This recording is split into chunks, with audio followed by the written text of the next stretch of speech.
ஆண்டவராகிய இயேசு கிறிஸ்துவின் நாமத்தில் காலை வாழ்த்துக்கள். இன்றைய மன்னா, இதோ என் தாசன் ஞானமாய் நடப்பார், அவர் உயர்த்தப்பட்டு மேன்மையும் மகா உன்னதமாய் இருப்பார்.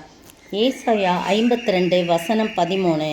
அருமையான வேளையிலே இது இயேசு கிறிஸ்துவை குறித்து சொல்லப்பட்டிருக்கிற வசனம். இந்த அதிகாரத்தில் இயேசு கிறிஸ்துவின் மேன்மையை குறித்து சொல்லப்பட்டிருக்குது 13ஆம் வசனத்தில்.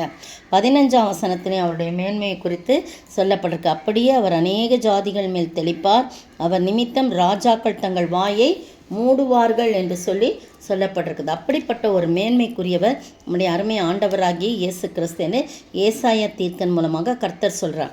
பாருங்க, என்ன மேன்மையாக இருக்கிறார் அவர் அப்படின்னு சொல்லும்போது, எல்லாவற்றிலும் அவர் மேன்மையுள்ளவர். பிறப்பில் அவர் மேன்மை, அவர் வளர்ப்பில், அவருடைய ஊழியத்தின் பாதையில், எல்லாவற்றிலும், அவருடைய மரணத்தில், அவருடைய உயிர்த்தெழுதல், எல்லா நாமத்திற்கும் மேலான நாமத்தை, மேன்மையான நாமத்தை அவர் பெற்றிருக்கிறார். எனவே இந்த ஏசாயா தீர்க்கன் சொல்கிறாரு, என் தாசன், ஆண்டவர் சொல்கிறார், பிதாவாகிய தேவன் சொல்கிற மாதிரி, என் தாசன் ஞானமாய் நடப்பார், அவர் உயர்த்தப்பட்டு மேன்மையும் மகா உன்னதமாய் இருப்பார். 15ஆம் வசனம் திருப்பி வாசிக்கிறேன். அப்படியே அவர் அநேக ஜாதிகள் மேல் தெளிப்பார், அவர் நிமித்தம் ராஜாக்கள் தங்கள் வாயை மூடுவார்கள். ஏனெனில் தங்களுக்கு தெரிவிக்கப்படாதிருந்ததை அவர்கள் காண்பார்கள், கேள்விப்படாதிருந்ததை அவர்கள் அறிந்து கொள்வார்கள். பாருங்க, 14ஆம் வசனத்தில் அவருடைய பாடுகள், அவர் முக ரூபம் எப்படி அந்த கேடு அடைந்தது, அவரை கண்ட யாவரும் அநேகர் பிரமிப்படைந்தார்கள் என்று சொல்லி போடப்பட்டிருக்குது. அவருடைய மேன்மைக்கு காரணம், ஒரு காரணம் என்னன்னா, பிதாவாகிய தேவனுடைய சித்தத்தை அவர் என்ன பண்ணாரு, அப்படியே நிறைவேற்றினார். அதுதான் அவருடைய சாட்சி. நான் பிதாவின் இந்த சித்தத்தை நிறைவேற்றினார். பாடுபடவும் இவ்விதமாய் பாடுபட வேண்டும், மரிக்க வேண்டும், ரத்தம் சிந்த வேண்டும், 3ஆவது நாள் உயிரோடு எழுப்பப்பட வேண்டும் என்பதே பிதாவாகிய தேவனுடைய சித்தமாயிருக்கிறது. 14ஆம் வசனம் பாருங்கள், எல்லாம் பிரமிப்படைந்தார்கள். தேவகுமாரனா, தேவனால் அனுப்பப்பட்டவரா, மேசியாவா இவ்வளவு மோசமான நிலை அடைந்தார் என்று பிரமிப்படைகிறாங்க. ஏசாயா 42:1-7 நீங்கள் 1-7 வசனங்களை வாசித்து பாருங்கள். அதில் இந்த ஏசாயா 52:14 இந்த ஒரு வசனத்தில் கூறப்பட்டுள்ள அந்த காரியம், பிரமிப்பான காரியம் சொல்லப்பட்டிருக்குது. அந்த கேடு பாருங்க, அடையாளம், அந்த கேடுனா அடையாளம் காண முடியாத அளவிற்கு சிதைக்கப்படுதல்.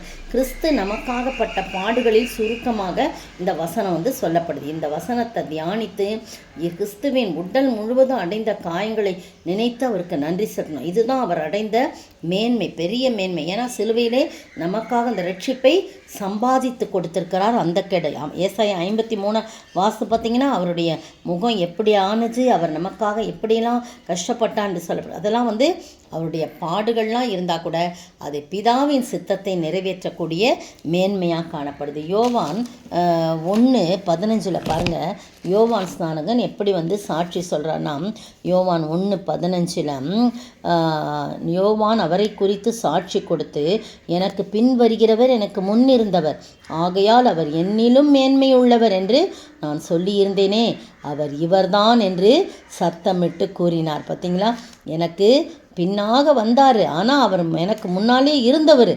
அது பாருங்கள், அவர் என்னிலும் மேன்மையுள்ளவர் என்று நான் சொல்லியிருந்தேனே, அவர் இவர்தான் என்று சுட்டி காட்டுகிறார். அப்புறம் பார்த்தீங்கன்னா, அதே இதில் 1:27 பாருங்களேன், அவர் எனக்கு பின்வந்தும் என்னிலும் மேன்மையுள்ளவர், அவருடைய பாதரட்சியின் வாரை அவிழ்ப்பதற்கும் நான் பாத்திரன் அல்ல.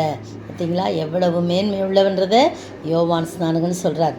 திரும்பவும் பாருங்கள், 30ஆம் வசனம், மறுநாளே யோவான் இயேசுவை தன்னிடத்தில் வர கண்டு, இதோ உலகத்தின் பாவத்தை சுமந்து தீர்க்கிற தேவ ஆட்டுக்குட்டின்னு இயேசுவை முதலாக அவர் இன்ட்ரடியூஸ் பண்ணி வைக்கிறார் ஜனங்களுக்கு.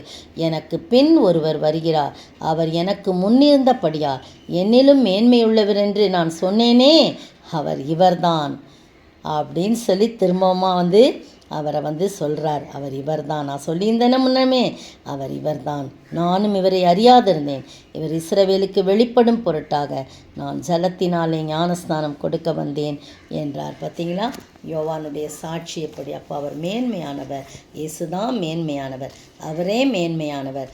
அவரை நாம் ஆராதிப்போமா, ஜெபிப்போம். அழகானவர், அருமையானவர், மேன்மையானவர், மகிமையானவர், மீட்பரானவர் அவர் இயேசு இயேசு இயேசு. அழகானவர், அருமையானவர், மேன்மையானவர், மகிமையானவர், மீட்பரானவர் அவர் இயேசு இயேசு இயேசு. அவர் இயேசு இயேசு இயேசு. ஸ்தோத்திரிக்கிற ஆண்டவரே, துதிக்கிற ரச்சா, வாழ்த்துக்கிற வணங்குகிறேன். நீங்கள் தான்ப்பா மேன்மையானவர், மகிமையானவர், எல்லாவற்றுக்கும் எல்லாமானவர். உமக்கே துதியும் கனம் உண்டாகட்டும். அந்த மேன்மையான இயேசுவை நாங்கள் எப்போதும் ஆராதித்து மகிழ நீர் கிருபை செய்ய வேண்டுமாய் இடத்துல ஜெபிக்கிறோம். கர்த்தாவே, நீங்களே சொன்னீங்க எங்களுக்கு, எவ்வளோ அருமையாக நீங்கள் சாட்சி சொன்னீங்க. நீங்களே உங்களை குறித்து நீங்கள் இந்த சாட்சியை நீங்கள் சொன்னீங்க ஆண்டவரே. யோவானுடைய சாட்சியை பார்க்கலாம் மேன்மையான சாட்சி எனக்கு உண்டுன்னு நீங்களே சொல்கிறீங்க. நான் நிறைவேற்றும்படி பிதாவானவர் எனக்கு கற்பித்ததும் நான் செய்து வருகிறதுமான கிரியைகளே பிதா என்னை அனுப்பினார் என்று என்னை குறித்து சாட்சி கொடுக்கிறதுன்னு சொன்னீங்க.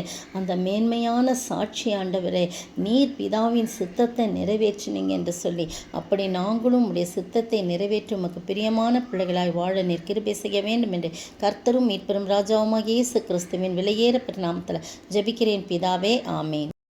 நேற்றைய பதில், எல்லாரும் பயமடைந்து மகா தீர்க்கதரிசியானவர் நமக்குள்ளே தோன்றியிருக்கிறார் என்றும் தேவன் தமது ஜனங்களை சந்தித்தார் என்றும் சொல்லி தேவனை மகிமைப்படுத்தினார்கள். லூக்கா 7:18. இன்றைய கேள்வி, இயேசு யோவானை அறிமுகப்படுத்தும் போது 3 எழுத்தில் எவ்வாறு அறிமுகப்படுத்தினார்? இயேசு யோவான் ஸ்நானனை அறிமுகப்படுத்தும் போது 3 எழுத்தில் எவ்வாறு அறிமுகப்படுத்தினார்?